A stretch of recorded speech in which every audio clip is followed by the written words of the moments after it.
ഒമ്പതാം ക്ലാസ്സിലെ എൻ്റെ പ്രിയപ്പെട്ട കുട്ടികളെ എല്ലാവർക്കും നമസ്കാരം.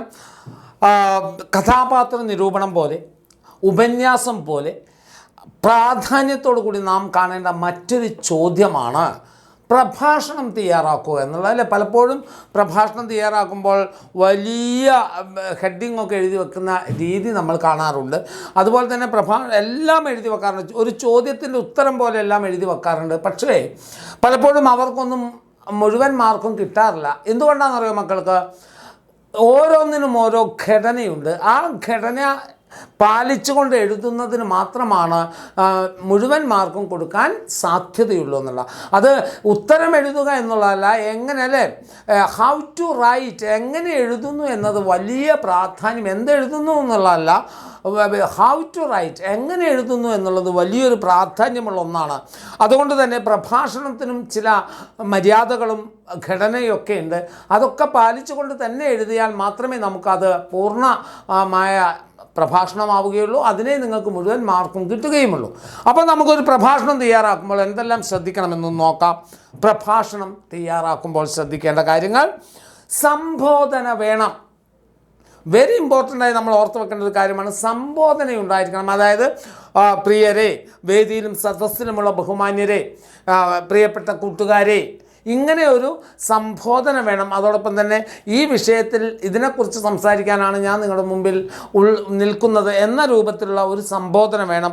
പിന്നെ വിഷയ അവതരണം, നിങ്ങൾക്ക് തന്നിരിക്കുന്ന വിഷയത്തെ കൃത്യതയോടുകൂടി അവതരിപ്പിക്കാൻ നമുക്ക് കഴിയണം. അതോടൊപ്പം തന്നെ വിഷയത്തെ വിശകലനം ചെയ്തുകൊണ്ട് അവതരിപ്പിക്കണേ. വെറുതെ വിഷയം തന്നിരിക്കുന്നത് ഇന്നതാണ് ഇവിടെ തന്നിരിക്കുന്ന വിഷയം എന്നുള്ളതല്ല, അതിനെ പിരിച്ച് പരിശോധിക്കുക, അല്ലെങ്കിൽ ആഴത്തിൽ പരിശോധിച്ചു കൊണ്ട് വേണം നിങ്ങൾ എന്ത് ചെയ്താൽ അതിനുത്തരം എഴുതാൻ. വിഷയ അവതരണത്തോടൊപ്പം തന്നെ വിഷയത്തെ വിശകലനം ചെയ്തുകൊണ്ട് അവതരിപ്പിക്കുക എന്നത് കൂടിയുണ്ട്. മനസ്സിലായോ? ആഴത്തിലുള്ള ആശയ തലത്തിലേക്ക് ചെന്നുകൊണ്ട് വേണം നമ്മൾ അതിനെ എഴുതുവാനായിട്ട്. ഉദാഹരണ സഹിതമുള്ള ആശയ അവതരണം വേണം. ഉദാഹരണങ്ങൾ നിങ്ങൾക്ക് ചേർത്ത് വെക്കാം. ഏതെങ്കിലും മഹാന്മാരുടെ വാക്യങ്ങൾ നിങ്ങൾക്ക് കോട്ട് ചെയ്യാം. അതുപോലെ നിങ്ങളുടേതായ ഉദാഹരണങ്ങൾ നിങ്ങൾക്ക് വെക്കാം. മറ്റുള്ള ഏതെങ്കിലും ഈ തന്നിരിക്കുന്ന ആശയത്തോട് ചേർന്ന് നിൽക്കുന്ന മറ്റെന്തെങ്കിലും ഉദാഹരണമുണ്ടെങ്കിൽ നിങ്ങൾക്ക് എഴുതാം. ഇതൊക്കെ ചേർത്ത് വെച്ചുകൊണ്ട് നടത്തുന്ന പ്രഭാഷണമാണ് ഏറ്റവും നല്ല പ്രഭാഷണം എന്ന് പറയുന്നത്. പിന്നെ ശബ്ദ ക്രമീകരണത്തോടെയുള്ള ഈ ഒരു പോയിന്റ് മക്കൾ പ്രത്യേകം ശ്രദ്ധിക്കണേ. ഈ ഒരു പോയിന്റ് പ്രത്യേകം ശ്രദ്ധിക്കുക. ശബ്ദ ക്രമീകരണത്തോടെയുള്ള അവതരണം, അത് ഒരിക്കലും നിങ്ങളുടെ പ്രഭാഷണം എഴുതുന്നതിനല്ല.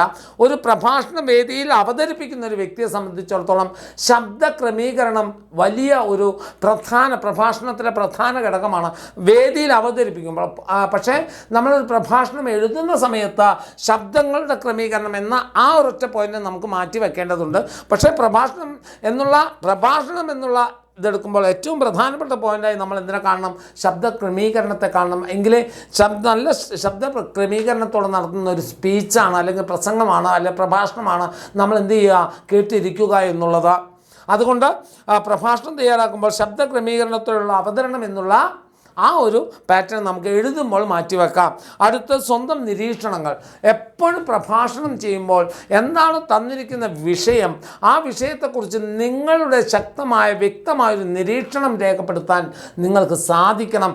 നിരീക്ഷണം കൂടി രേഖപ്പെടുത്തുമ്പോൾ മാത്രമാണ് അത് ഏറ്റവും നല്ല ഒരു പ്രഭാഷണമായി മാറുക. അതിനുശേഷം ഉപസംഹാരം ഉണ്ടായിരിക്കണം. ഉപസംഹാരം എന്ന് പറയുന്നത് ഇത്രയും പറഞ്ഞുകൊണ്ട് ഞാൻ നിർത്തുന്നു, നന്ദി, നമസ്കാരം എന്നുള്ളതിനോടൊപ്പം തൊട്ടുമുകളിലായി നിങ്ങളുടെ ചില നിഗമനങ്ങൾ കൂടി എഴുതാൻ കഴിയണം. തന്നിരിക്കുന്ന വിഷയത്തിനെ കൺക്ലൂഡ് ചെയ്യാൻ നിങ്ങൾക്ക് സാധിക്കണം. അതിനുശേഷം അവസാനിപ്പിക്കേണ്ടത് എങ്ങനെയാണ്? ഇത്രയും പറഞ്ഞുകൊണ്ട് ഞാൻ എൻ്റെ വാക്കുകൾ ഉപസംഹരിക്കുന്നു, നിർത്തുന്നു, നന്ദി, നമസ്കാരം എന്നൊക്കെയുള്ള ആ ഒരു ഘടന പാലിച്ചുകൊണ്ട് നിങ്ങൾ പ്രഭാഷണം എഴുതിയാൽ തീർച്ചയായിട്ടും പ്രഭാഷണത്തിൻ്റെ മാർക്ക് നിങ്ങൾക്ക് ലഭിക്കുന്നതായിരിക്കും. അപ്പോൾ നമുക്ക് ഒന്ന് രണ്ട് ഉദാഹരണങ്ങൾ കൂടി നോക്കിയിട്ട് പോകാം. ഒന്ന്, അവർ വെറും നിലത്ത് ഒരു പായ കൂടി വിരിക്കാൻ മെനക്കെടാതെ കിടന്നു.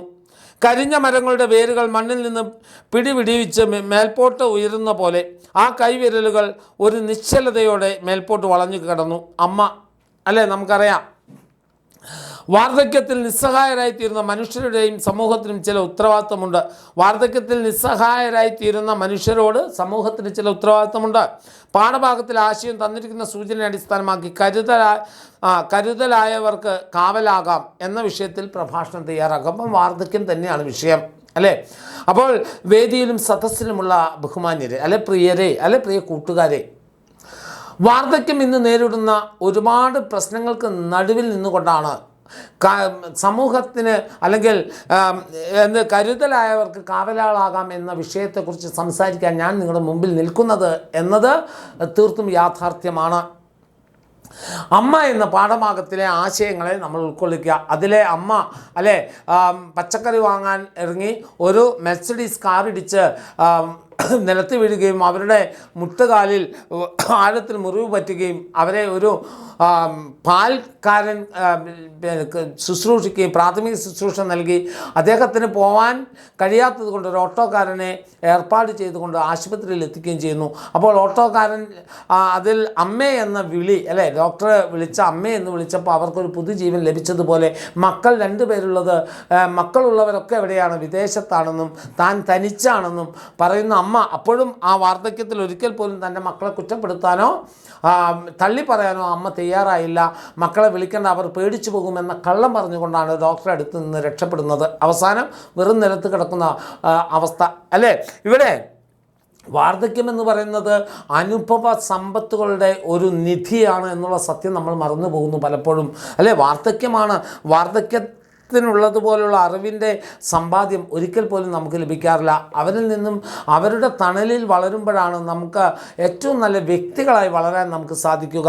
കഥ കേട്ട് വളരുന്ന ബാല്യം, അതുപോലെ ഉത്തരവാദിത്വത്തോടു കൂടി കാര്യം നിർവഹിക്കാൻ പ്രാപ്തരാക്കുന്ന അവരുടെ ഉപദേശങ്ങൾ, ഇവയെല്ലാം ഒരു വ്യക്തിയുടെ ജീവിതത്തെ വല്ലാതെ സ്വാധീനിക്കുന്നുണ്ട്. മാത്രമല്ല അതിനേക്കാളൊക്കെ ഉപരിയായി ഒരു ജന്മം മുഴുവൻ നമുക്ക് വേണ്ടി ജീവിച്ച് വാർദ്ധക്യത്തിലേക്ക് പോയവരെ സംരക്ഷിക്കേണ്ടത് നമ്മുടെ ഉത്തരവാദിത്വം തന്നെയാണ്, കടമ തന്നെയാണ് എന്ന ബോധ്യം നമുക്കുണ്ടാവണം. തുടങ്ങിയുള്ള കാര്യങ്ങളെല്ലാം അവതരിപ്പിച്ചുകൊണ്ട്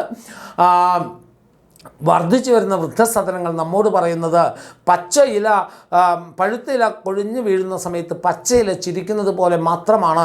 കാരണം ഒരു നാൾ നമ്മളും അതേ അവസ്ഥയിലെത്തുകയും അതേ സ്ഥലത്തേക്ക് പോവുകയും ചെയ്യും. അതില്ലാതിരിക്കണമെങ്കിൽ ഇപ്പോഴേ നമ്മുടെ വാർദ്ധക്യത്തെ ചേർത്ത് പിടിക്കാൻ നമുക്ക് സാധിക്കണം എന്ന് പറഞ്ഞുകൊണ്ട് ഇത്രയും പറഞ്ഞുകൊണ്ട് ഞാൻ എൻ്റെ വാക്കുകൾ ഉപസംഹരിക്കുന്നു. നന്ദി, നമസ്കാരം. ഈ രീതി ഫോളോ ചെയ്തുകൊണ്ട് വേണം നിങ്ങൾ എന്ത് ചെയ്യാൻ, കാര്യങ്ങൾ അവതരിപ്പിക്കാൻ കേട്ടോ. മാത്രമല്ല വേണമെങ്കിൽ നിങ്ങൾക്ക് റഫീഖ് അഹമ്മദ് എന്ന് പറയുന്ന വ്യക്തിയുടെ അമ്മത്തൊട്ടിൽ എന്ന കവിതയെ ഇതാക്കാം. അതുപോലെ തന്നെ പത്രവാർത്തകൾ, ഈ അടുത്ത കാലത്ത് നമ്മൾ കേട്ട പത്രവാർത്തകളൊന്നാണ് ക്ഷേത്രനടയിൽ അമ്മ വാർദ്ധക്യത്തെ നടതള്ളിപ്പോകുന്ന മക്കളുടെ വാർത്തകൾ നമ്മൾ കേൾക്കാറുണ്ട്. ഇത്തരം വാർത്തകൾ കണ്ണീരോട് കൂടിയല്ലാതെ നമുക്ക് വായിക്കാൻ സാധിക്കുകയില്ല. എത്ര ക്രൂരമാണ് നമ്മുടെ മനസ്സ്. കാരണം തൻ്റെ നല്ല പ്രായത്തിൽ വിവാഹം കഴിഞ്ഞ് കുഞ്ഞുങ്ങളായി പിന്നീടുള്ള ജീവിതം മുഴുവൻ അവർക്ക് വേണ്ടി ജീവിച്ച് വാർദ്ധക്യത്തിലേക്ക് പോകുന്നവരെ സംരക്ഷിക്കാൻ നമുക്ക് സാധിച്ചില്ലെങ്കിൽ അതിനേക്കാൾ അപ്പുറത്തേക്കുള്ളൊരു മനുഷ്യത്വരാഹിത്യം വേറെ എന്താണുള്ളത് തുടങ്ങിയുള്ള കൺക്ലൂഷൻ വെച്ചുകൊണ്ട് വേണം നിങ്ങൾ അത്തരം ചോദ്യങ്ങളെ പ്രഭാഷണമാക്കാൻ. ഓക്കെയാണോ മക്കളെ? ഇനി അടുത്തൊരു ചോദ്യം നോക്കൂ.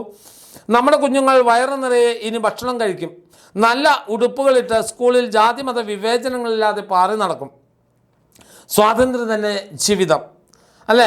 ഇന്ന് ഇന്ത്യയുടെ ആവശ്യം എന്താണ്? ജാതികൾ തമ്മിലും മതങ്ങൾ തമ്മിലുമുള്ള മത്സരത്തിൽ നിന്നുള്ള മോചനം. അരുവിപ്പുറത്തൊരു സന്ദേശം.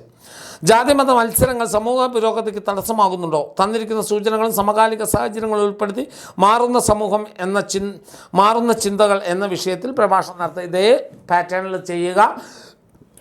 വിഷയം അവതരിപ്പിക്കുമ്പോൾ മുകളിൽ തന്നിരിക്കുന്ന രണ്ട് കാര്യങ്ങളും സൂചിപ്പിക്കുക. അതിനുശേഷം ജാതിയില്ലാത്ത, ജാതിഭേദം മതദ്വേഷം ഏതുമില്ലാതെ സർവ്വരും സോദരത്തേണ വാഴുന്ന മാതൃകാ സ്ഥാനമാണിതെന്ന് ശ്രീനാരായണ ഗുരു പറഞ്ഞത് എല്ലാ അർത്ഥത്തിലും റെഡിയാണ്.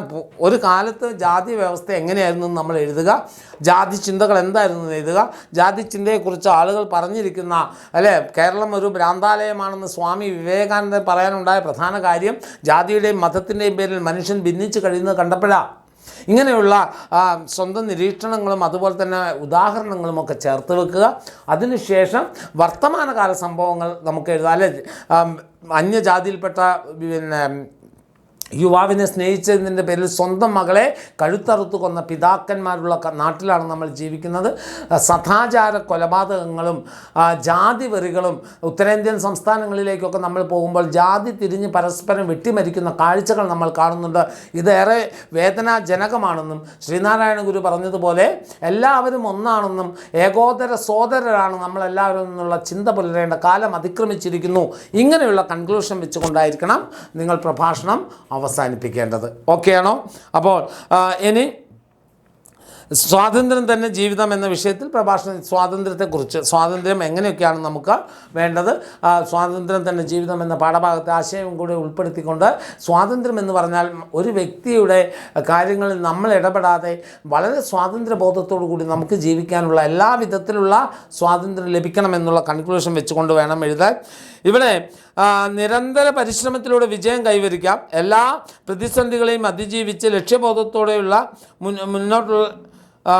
ലക്ഷ്യബോധത്തോടെ മുന്നേറാനുള്ള പ്രാപ്തി നേടാം.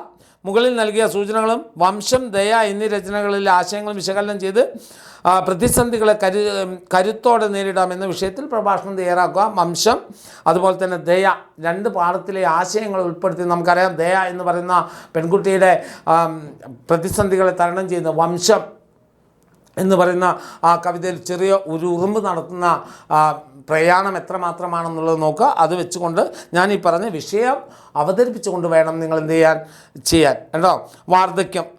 വാർദ്ധക്യത്തെക്കുറിച്ചുള്ളതാണ് നമ്മൾ കണ്ടതാണ്. അവർ വെറും നിലത്ത് ഒന്നാമത്തെ ഭാഗത്ത് കണ്ടതാണ്. അപ്പോൾ പ്രഭാഷണം തയ്യാറാക്കാൻ എൻ്റെ കുഞ്ഞുമക്കൾ പഠിച്ചോ.